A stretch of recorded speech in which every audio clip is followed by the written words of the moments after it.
Chinnu broccoli తిను. బాగుందా బాగుందా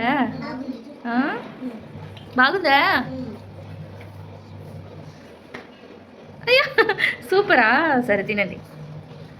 ఇప్పుడు ఈ బ్రోకలీ రెసిపీ ఎలా తయారు చేసుకోవాలో చూసేయండి.